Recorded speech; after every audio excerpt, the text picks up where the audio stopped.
Biyahe kasama si DJ Lala, aarangkada na. And this one ay sinend sa atin sa ating Facebook page, DJ Lala Banderas.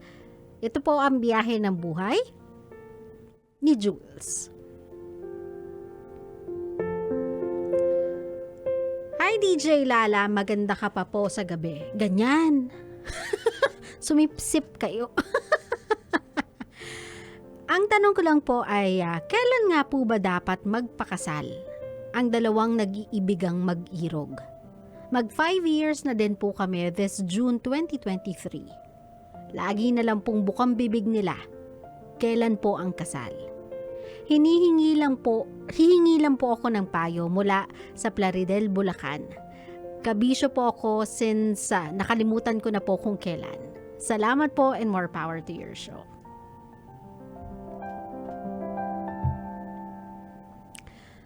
My love, I don't want you to get married just because you were pressured by every single one of those people who are asking you kung kailan kayo magpapakasal. Huwag kayong magpakasal dahil na-pressure kayo. Huwag kayong magpakasal dahil napilitan kayo. Huwag kayong magpakasal dahil nabuyo kayo. Magpakasal kayo kasi ready na kayo. Ang daming tao, nagmamadali silang magpakasal. It's as if, alam mo yun? It's as if matatapos na yung mundo. Magugunaw na yung mundo. It is sweet. It is charming. Pero kapag pumasok ka kasi sa mundo ng pagpapamilya nang hindi ka ready, mentally, physically, emotionally, financially, kayo lang din yung mahihirapan. Worse, mahihirapan lang yung mga anak ninyo sa magiging sitwasyon ninyo. So if you guys think you are not yet ready, either one of you, kahit sino sa inyo, kahit isa lang sa inyo ang hindi pa ready, do not. Do not do it yet. Kailangan both of you are ready. Both of you are, sabihin na natin, willing na i-let go yung buhay single nila. Yung freedom nila to do whatever they want. Kasi this time around, it's about to get serious. This time around, you are no longer playing anymore. You are creating a unit sa community. You are about to raise a child of your own. And that is something na hindi nyo dapat minamadali. Hindi nyo dapat inaagad-agad. Hindi nyo nirarush. Pinag-iisipan ng husto. So if you are asking me kung paano malalaman kung magpapakasal na kayo o hindi, one, ask yourself, are you ready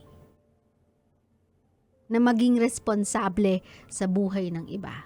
Are you ready to be there almost 24/7, if not 24/7, para sa isang tao?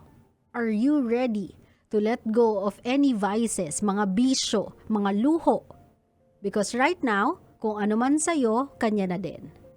Are you ready to give up yung time mo sa mga kabarkada mo? Kasi this time around, kailangan ang oras mo, hindi ko naman sinasabing ibuhos mo lahat sa kanila, pero dominantly sa kanila. Are you ready na sabihin sa pamilya mo na, Mapa, meron na akong sariling pamilya, so I would spend Christmas with them. Kayo na lang yung pumunta sa amin. Kayo na lang yung pumunta sa akin. Are you ready to take on the responsibility of expenses, full-time adulthood rather. Yung kuryente, tubig, renta, pagkain, everything, my love, sa'yo na. And not only that, tuition fee, diaper, panggatas, mga damit, hanggang mag-college yan. Are you ready for that? If the answer is still yes, there's one more yes na kailangan mong makuha. It's the yes for your partner. From your partner rather. Hindi ako dapat yung tinatanong mo niyan. Kasi I will never know if you guys are ready or not. I can only tell you na it's nice that you have plans. It's great that you are thinking about it. Pero ang gusto ko, my love, you think about it for the right reason.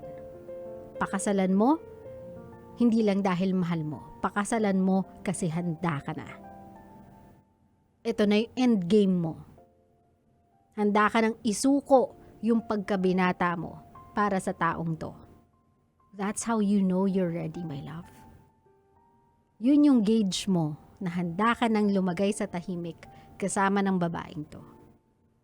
Pero kung alinman sa mga nabanggit ko ay may answer ng no, kahit isa lang, my love, when in doubt, don't.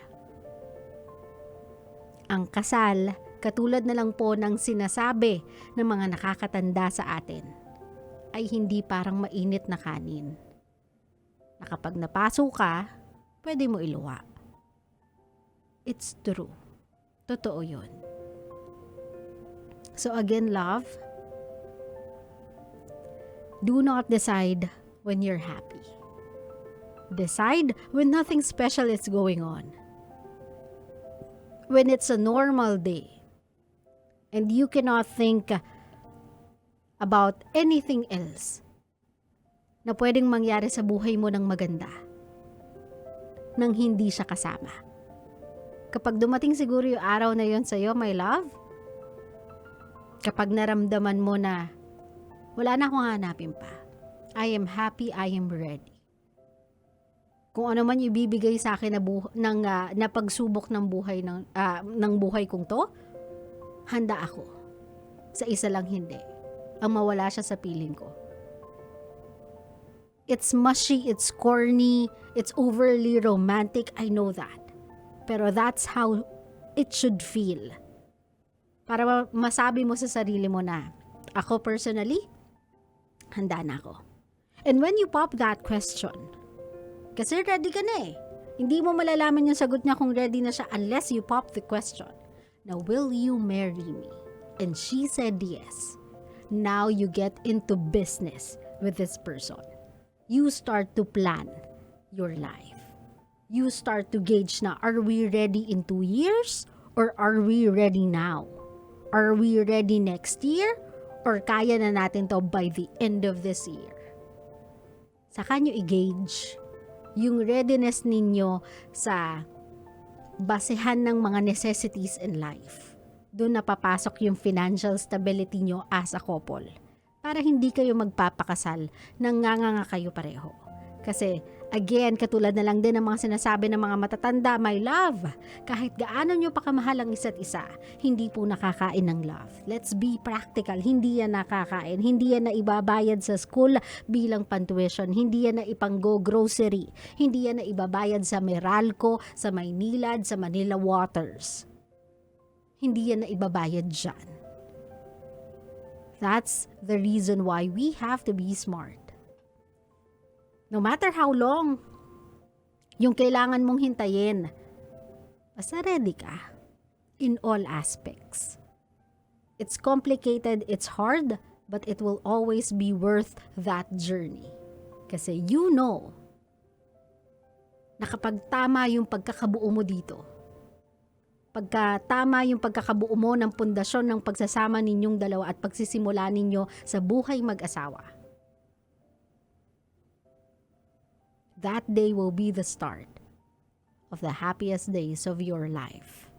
As a man, as a husband, and as a father. I guarantee you that. Basta ready ka na. Klaro? Klaro.